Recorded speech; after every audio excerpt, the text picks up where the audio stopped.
149 pounds. Looking forward to this. This should be a good one for Northwestern. He's been a bright spot. Sam Cartella, 11-6, sophomore, going up against a tough Joy Butler, freshman, 16-7 for the Hoosiers.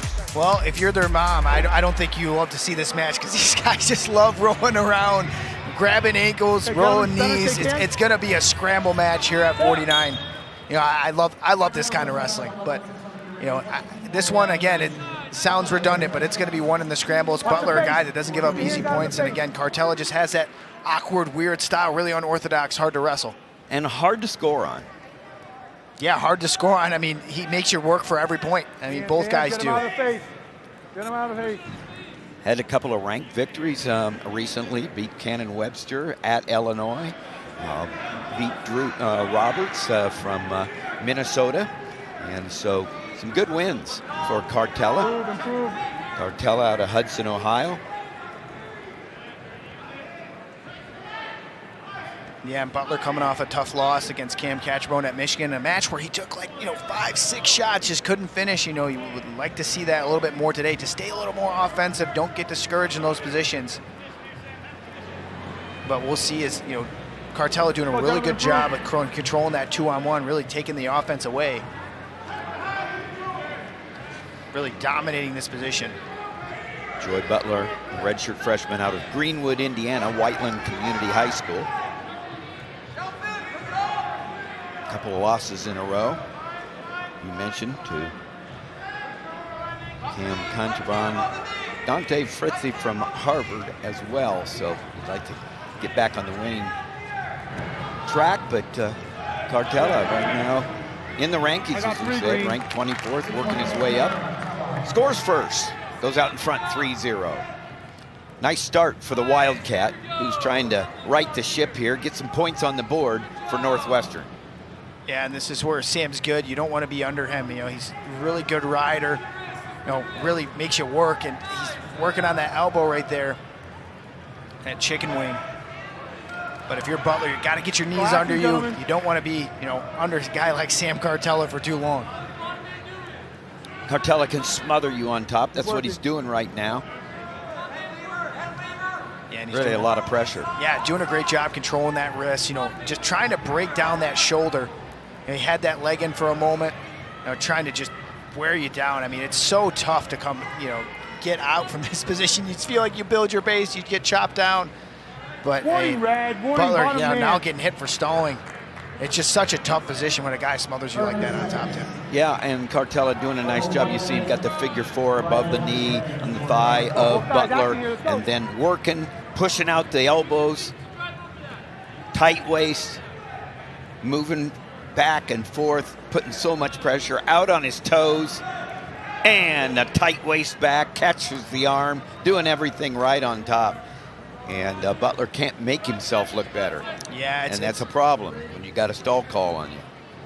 Yeah, and it's tough because sometimes in the top position, you don't see your fruits of your labor until later periods where you really start to feel the guy wear down from that work you put in those first 2 or first period. And, for Sam Cartella, I think he knows that. And here's the takedown. And I was really impressed here because he could have easily, tried to cover the hips, but he stayed patient, secured the hip, and did a really, really good job there. Most guys try to jump to that hip and try to, finish the takedown, and sometimes you lose it, but great job there by Sam Cartella, staying patient and technical.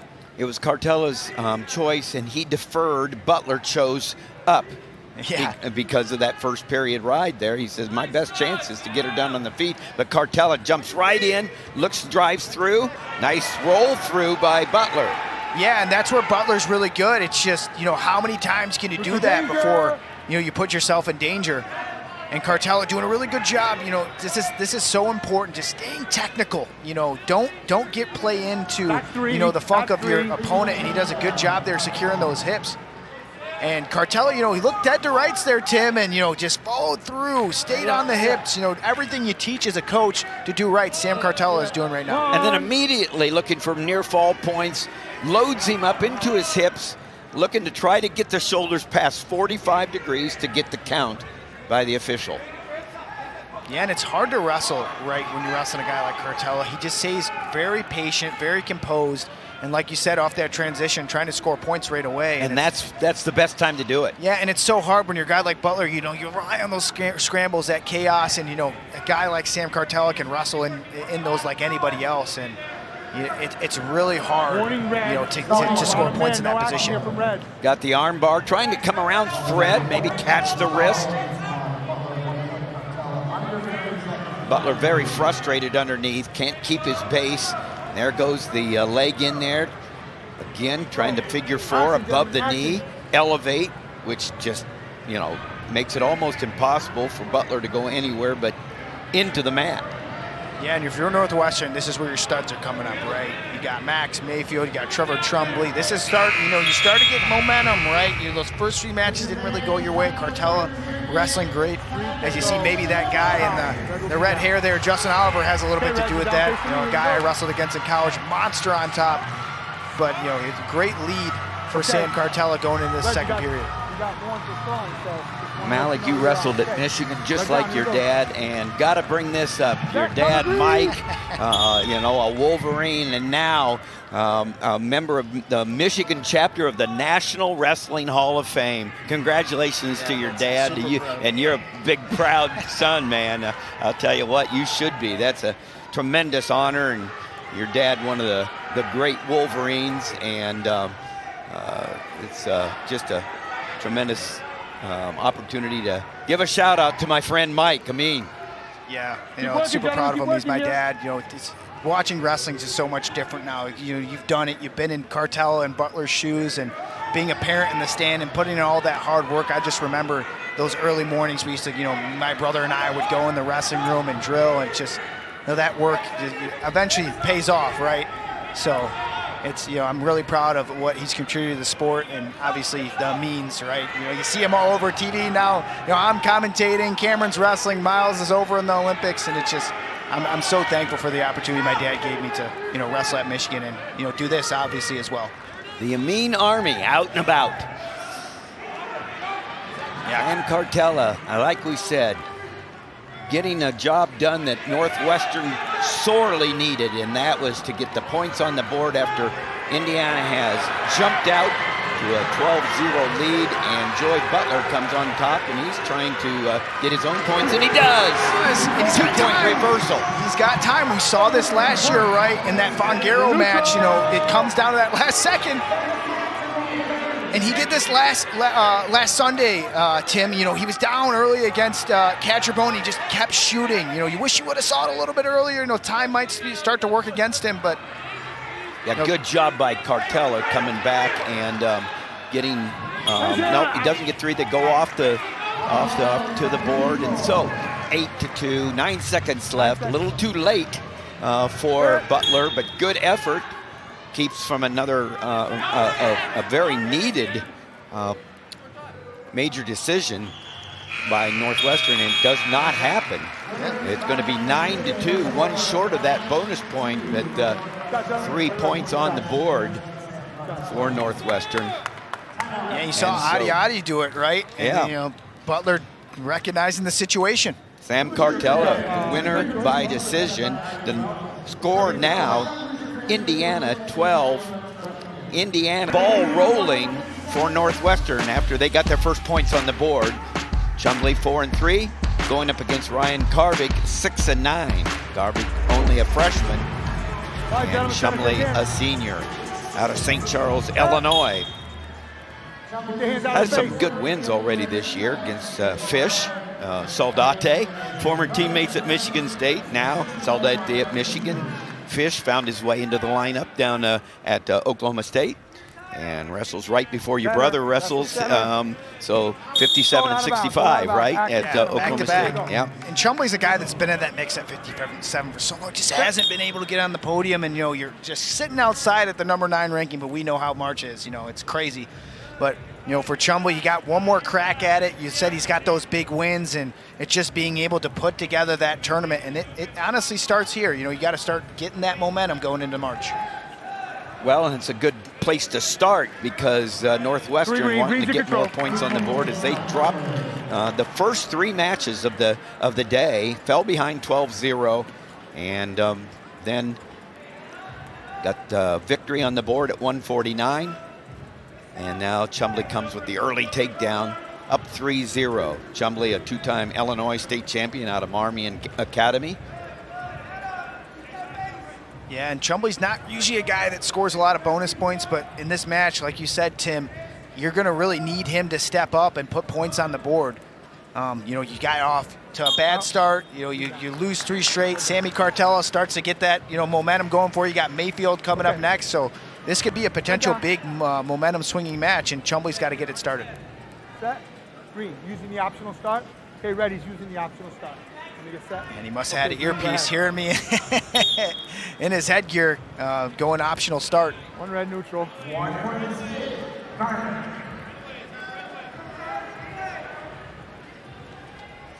And Chumbley doing a good job holding position.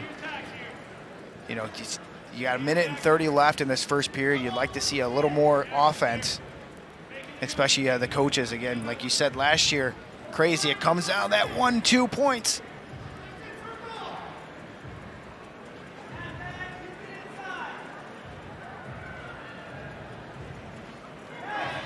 Little shot there by Garvick, stopped real abruptly by Chumbley.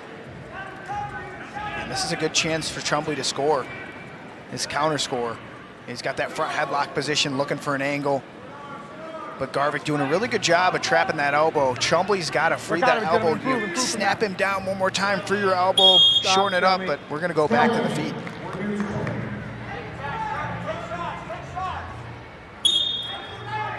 And if you're Chumbley, you got to get back to your shots. You know, you hear Storniolo yelling that from the bench. And a good shot right there. Nice high crotch. Now needs to lift that leg. He's got to hook that leg. We've seen this so many times in this match. Don't rush. Don't give up into the scramble position. Just be very tactical, very slow. Secure that hip. And if you're Garvick, you want to stay in that crotch. But Chumbley doing a good job. Just needs to elevate his hips a little bit more. You know, make Garvick think and, you know, put him in that danger position. But Garvick's doing a really good job wrestling here. Garvick in the waterfall position there, now comes down to the side, rolling through in the crotch lift. Yeah, and this is a good chance for Chumbley, but Garvick doing a great job, and he let him get that block right there, and good survival tactics there by Ryan Garvick. Red choice. Red's gonna go down. Encouraged by his coaches, and the Indiana Hoosier goes to the second period, and he's going to choose down, trailing 3-1. Cover and hold, here we go. Garvick, Green, what do you got? a 3-time Pennsylvania State runner-up at Central Dauphin High School. Trevor Chumbley ranked number 9, the senior, right in the hunt, as you said, for that podium. Top 8, get on the podium. You've come up short in the past, but you've been right there. Yeah, and 57's a weight class in the Big Ten. You obviously have names like Ja'Cory Teemer, Tyler Kazak, Chase Saldate. I mean, you can go on and on, Ethan Miller. So it's, you know, it's wide open. There's really no front runner. I mean, you can make an argument that after Kazak's performance, it might be him, but you know, Chumbley's name is definitely in that mix. Has had so many close matches with those guys, just being able to get over that hump. Hey, there's a new, you know, you always have a moment. There's a new mind picture after K6 now. All you see is, it almost could be a statue, you know, bump. But all you see is him with Teemer in the air and the fist bump, and that was quite a moment, and a sold-out Bryce Jordan Arena last night. Number 1 versus number 2, Penn State. Their dominance continuing. You know, it's funny for Teemer. He might have that posted in his motivation. Oh, absolutely. Yeah, that's got to be tough. He's a great young man that is going to have a thing or two to say about that as they move forward. They'll be seeing each other again at the Big Ten Championships. Red and set, green cover. Yeah, and a good job by Garvick. I think he really slowed down this match, because if he, you know, gave up that takedown at the end of that first period, now at the point starting to get away from you, but keeping yourself on that match and wrestling really tough at the end. You know, Chumbley really hasn't had much to show for it in the top position. You wonder at what point is he going to let him go and try to get back on his feet. But Garvick doing a really good job, almost doing his job, right? Limiting bonus points here at 157. Yeah, giving a good fight. You know, give yourself a chance to win. I mean, you know, and no matter who you are, that's your first thing. Give me a chance to win. Well, right now, You know, only 3-1. Yeah, a lot of riding time, but we got a stall call on top. That stall is on Chumbley. Yeah, and it's, you know, the riding time's great, right? It gives you 1 point. Right? But you need 6 or 7 more to get the major decision. So, and Garvick needs to get out right now. Yeah, and he's got to get out because that totally changes the dynamic of this match. Because, you know, he's doing a really good job not giving up, and, you know, those quick tilts. But that 1 point could be so huge. But I think Chumbley doing a good job, just staying behind the hips, not letting any chaos happen, and, you know, riding out that second period. So Chumbley's going to choose down to begin the third period. He's leading 3-1. Got a boatload of riding time. Well, you only get 1 point. It doesn't matter how many minutes you put on that clock. So, you know, he's got to get it going in this third period. And realize the situation. Your team's down. They need the, you know, the leaders to step up. And Garvick on the other end, just, you know, ride him out as much as you can, limit that time. And doing a good job here, fighting in these, you know, these first seconds of the period and last seconds of the period. Sometimes that's, you know, that's the match, Tim. You know, that first 30 seconds and that last 30 seconds, and Garvick doing a good job starting off this third period.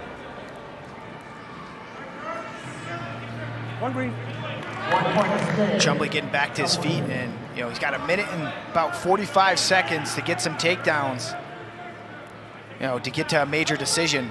And, you know, Garvick holding good position here, collar tie, trying to slow Chumbley down.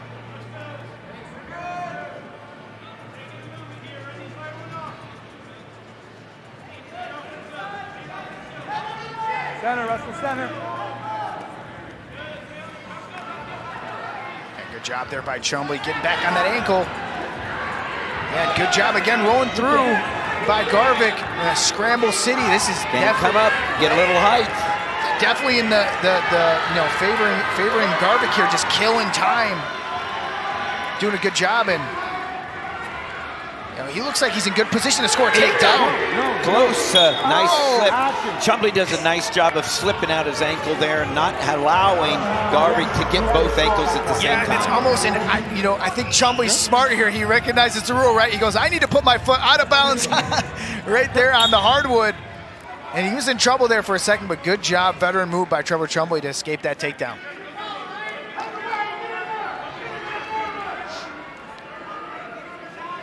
Yeah, and just good job there by, you know, Trevor Chumbley escaping that, because, I mean, 4-4 hypothetically, right, Tim? On paper, he still has the riding time, but it would have made the match a little more interesting.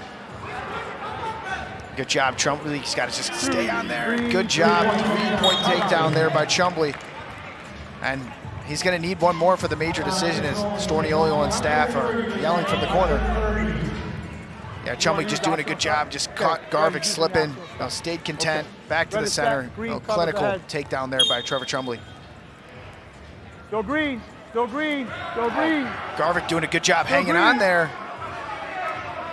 Stop, stalemate, still green. No good job by the official, realizing, you know, that Garvick's just trying to hang on there, kill some clock.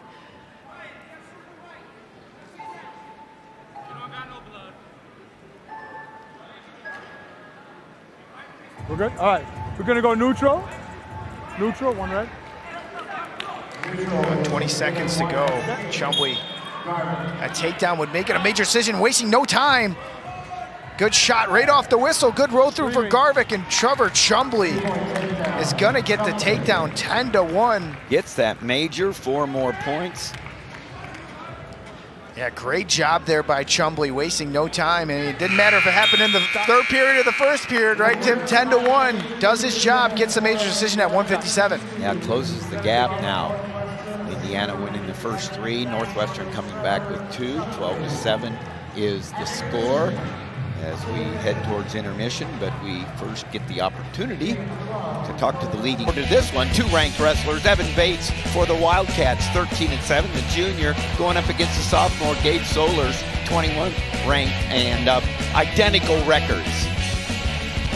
Bates leads the series 2-0, and for Northwestern, it would be a welcome third in a row for their wrestler, but it's kind of funny. I talked to Angel Escobedo.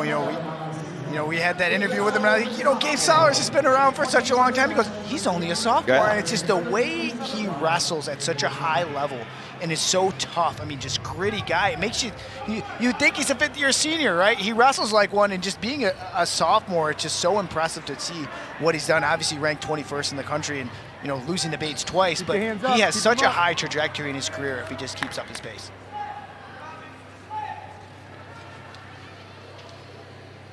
Fingers, keep him out of the face. Bates having that big victory out in Cliff Keene against some ranked wrestlers. Luke Geog from Ohio State, and then Zach Glazier from South Dakota State.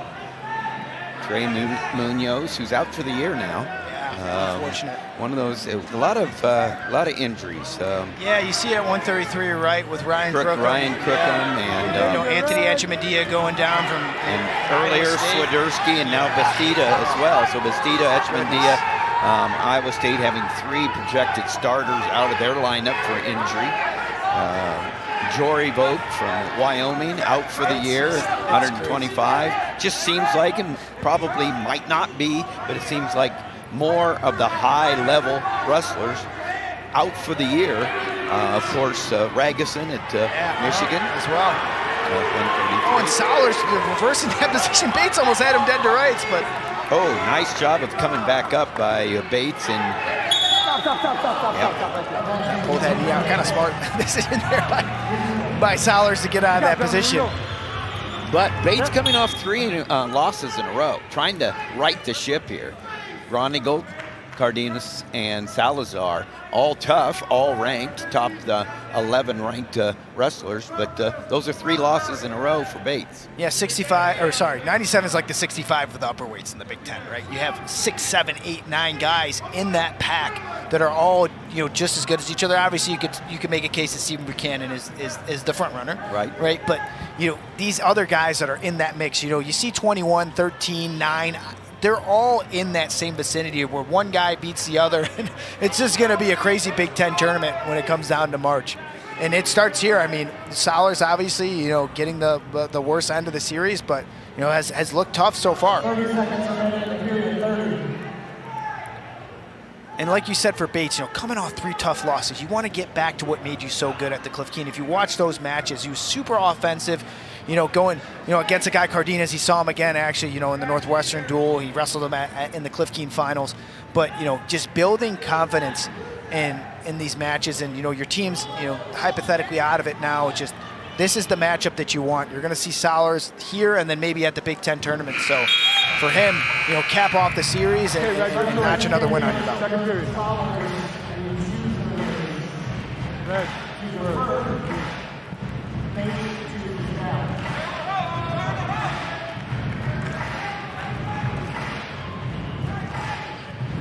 Set, color red, here we go.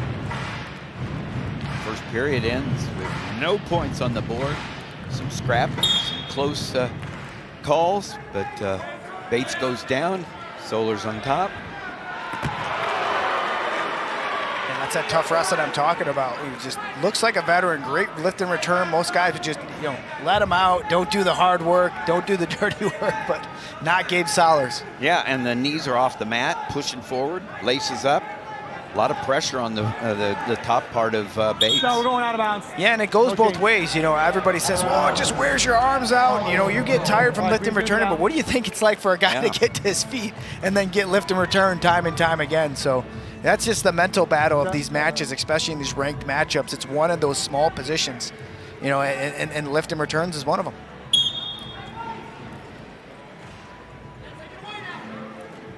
Yeah, and this is where he did actually a really good job against Cardenas. Is he rode in this position for such a long time in that match last week, even though he dropped that match at Chrysler Arena last week. But Sollars did a really good job in this top position, lift and return again. Lift and return, grab the wrist, near ankle hook. It just wears the heck out of a guy in the bottom position. Minute left in the second period, still no points, riding time. Clicking up towards that minute mark, and it goes over. Yeah, this might be our second flip script of the night, right? We saw Mayfield flip it at 65, lost, lowered a few times. So action, both sides. But Sollars looking really, really tough here. You know, rocking the riding time, just, you know, simple wrestling, right, Tim? We talked about fundamentals. Grabbing the arms, forward pressure, nothing crazy, lift and return. We're good. Just, you know, covering the hips, you know, first move in the off the whistle. You know, Gabe Sollars has just done a phenomenal job all around in the second period and in this match. Set, cover, here we go. Yeah, Bates has got to do a better job getting up off the whistle. And so far, Sollars has won that battle, and a good switch there, but again, Sollars behind the arms, doing a really good job of just the simple fundamentals. And you see another lift and return attempt. I mean, Shane Sparks has just got to be watching this at home, loving it. Well, and loving it because they don't have to be dynamic, big lifts over your head. You know, great mat returns might be, you know, that little knock through the knee and drive forward.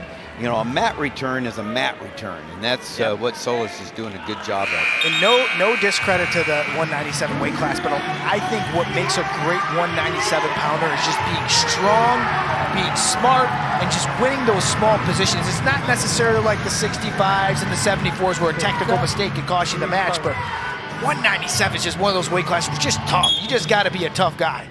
Yeah, the Hoosier knows he has an opportunity here, and it comes right now. Urgency to try to get a quick escape. Put yourself in a position to get that first victory over a guy that's 2-0 against you. Yeah, and Sollars doing a good job getting back to his feet. And Bates going to let him go, but something's up with the riding time. Something's going on with the riding time. Something's up with the riding time. But to touch on that thought, it's just, you know, how much energy did Sollars take out of Bates in that second period? Because he didn't even try to lift and return, just let him go. You know, that's going to be, as he probably heard me through his head here. Wow. He's back on a shot. And Bates, a nice job of catching Sollars flat-footed right there. Yeah. Jumped in, you know. Yeah, that was just a great job. Now, good job of trying to get himself in a scramble position. Yeah, he took advantage of that stop position. The referee blew the whistle. You thought there was right time. Caught Sollars slipping, and now he's up in a match that clearly that Sollars has dominated.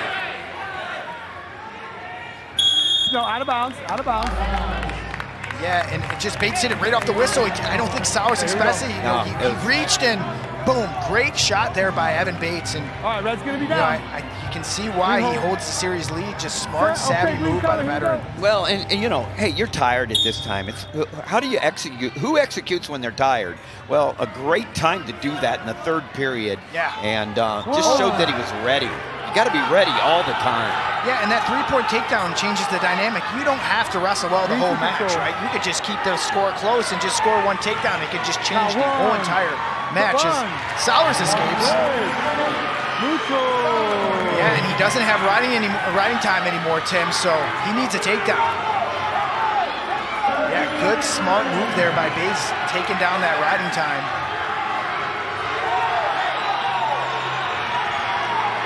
Yeah, 20 to go, but I think this match is far from over. Oh! Yeah, time's running out here. You just gotta go for broke attempts. Warning green. That was a good shot, but great move there by Bates. Center, neutral. Barring anything crazy, Tim, you'd hate to see a stall call here. It looks like Bates is going to hold on. And Bates going to go 3-0 against Sollars. 3 points before the edge. The end there at the edge. 6-2. 3 more points on the board for Northwestern. The score now 21-13. 21-13.